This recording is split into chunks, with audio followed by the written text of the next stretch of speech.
approfondie. Merci. Madame Sarah Legrain. Merci, Monsieur le Président. Merci beaucoup à vous pour votre présence ici et pour vos réponses qui témoignent que le monde du spectacle vivant et notamment de la formation est en train de se saisir d'un certain nombre d'enjeux. Il a été beaucoup question de prévention et il me semble que c'est là-dessus qu'on entend beaucoup de choses et je pense que c'est absolument fondamental, mais je voulais un peu revenir sur la question des procédures quand vous avez des alertes, parce que malheureusement, tant que la prévention n'a pas totalement fait son travail, c'est là-dessus, il me semble qu'il me semble qu'il y a encore des dispositifs qui sont assez flous. Donc j'ai noté la question de la suspension. Donc j'ignorais voilà ces 4 mois obligatoires, mais on perçoit bien le décalage qu'il peut y avoir avec les temporalités. Je voulais revenir. Comment 4 mois, 4 mois maximum. Oui, non renouvelable, si je comprends bien, etc. Donc ça, c'est un vrai sujet. Je voulais revenir d'abord sur la question de la plainte et je voulais m'assurer, ça me paraissait normal de le faire, rappeler que par le passé, certains d'entre vous, en fait, notamment, je pense au cours Florent, a déposé des plaintes contre des collectifs qui accusaient le cours Florent de n'avoir pas entendu des accusations pour d'agression sexuelle, de viol. Et donc, déjà, je voulais m'assurer que peut-être cette page était tournée, des plaintes qui sont des plaintes en diffamation qui sont tournées contre les personnes qui parlent. Je voulais m'assurer que c'était derrière nous, parce que je pense que si on veut que la parole se libère, il faut que tout type d'intimidation vis-à-vis des paroles qui se libèrent soit close. Et puis par ailleurs, je voulais justement vous inviter à nous détailler quel type de plainte vous aviez pu être amené à déposer.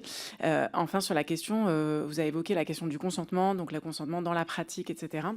Mais aujourd'hui, quand on réfléchit sur les questions de consentement, vient beaucoup la question aussi de l'emprise et des types de relations pour lesquelles, justement, il faut être attaché à réfléchir à qu'est-ce qui peut être consenti ou est-ce qu'on peut décider que dans certains cas, le consentement est présumé absent en réalité. Et donc, par exemple, vu que vous avez évoqué le fait qu'il y avait des questions de frontières à mettre entre la vie privée et ce qui se passe au cours, par exemple, est-ce que chez vous, c'est très clair que toute relation entre un professeur et un ou une élève est proscrite, et quelles sont vos procédures, par exemple, quand vous entendez parler d'une relation, y compris consentie, y compris dite amoureuse, etc.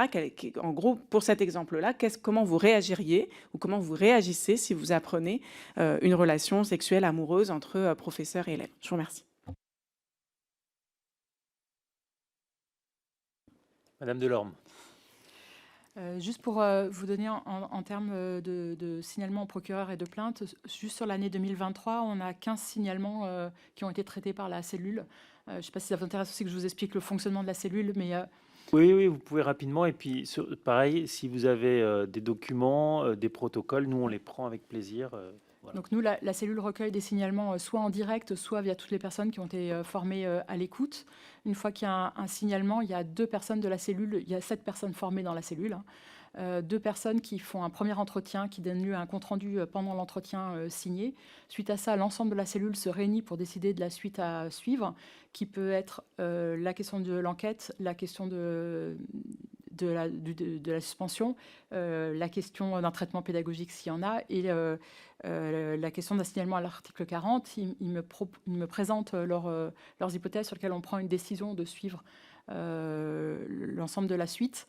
Ils mènent principalement les enquêtes. Sur les 15 signalements, ils ont fait 14 enquêtes en 2023, dont 3 assez conséquentes.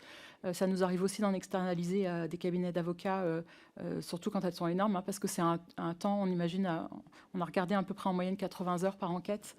Il faut vraiment avoir les moyens de pouvoir les mener. Sur ces 15 signalements, il y en a 5 qui ont donné lieu à un signalement au procureur en 2023. Et dans le passé, on a prononcé un licenciement, 2 exclusions temporaires d'enseignants et des exclusions définitives d'étudiants, et mené que la plupart donnent à des suites juridiques. Et donc ça aussi, c'est extrêmement chronophage et on n'a pas forcément tous les moyens pour pouvoir suivre les aspects juridiques. De recours sur les décisions qu'on a prises. Et je pense que la question de l'emprise est une question absolument centrale dans ce qu'on a à traiter. Il me semble que l'emprise existe dans le code pénal uniquement pour les violences conjugales, mais nous, on n'a rien juridiquement sur lequel se baser sur la question de l'emprise. On sait qu'une personne sous emprise n'a plus les moyens de consentir ou de se poser, et que c'est très compliqué pour nous d'apporter les preuves d'une violence faite à une personne sous emprise, puisqu'il n'y a pas de trace de menace, contrainte ou surprise. lors de relations sexuelles qui sont souvent imposées dans ce cas-là. Et même des fois, les relations sont vécues sans se cacher compte tenu de l'entourage. On a, nous, dans la spécificité de l'enseignement musical, un lien pédagogique qui est construit sur une admiration entre un disciple et un maître, parfois avec un enseignement qui a commencé dès la prime enfance, hein, avec des stages les week-ends, l'été, un professeur qui peut être dans l'enseignement initial, qui peut se retrouver dans l'enseignement supérieur et qui ensuite va être le collègue ou le pourvoyeur d'emploi de l'agent. On sait que les familles investissent depuis l'enfance, voire déménagent pour que les étudiants investissent dans des instruments, dans du matériel. Et donc, tant d'investissement, l'élève sait qu'une parole peut détruire 15 ans de travail d'investissement. Et donc, c'est extrêmement compliqué de gérer ces situations d'emprise. Donc, je pense de regarder comment on peut arriver à trouver un cadre juridique pour cette emprise, parce que beaucoup de faits sont des faits qui sont dénoncés une fois que l'étudiant est majeur. Il y a une attente des 18 ans pour passer à l'acte, et là-dessus, on n'a plus de cadre juridique de notre côté pour agir.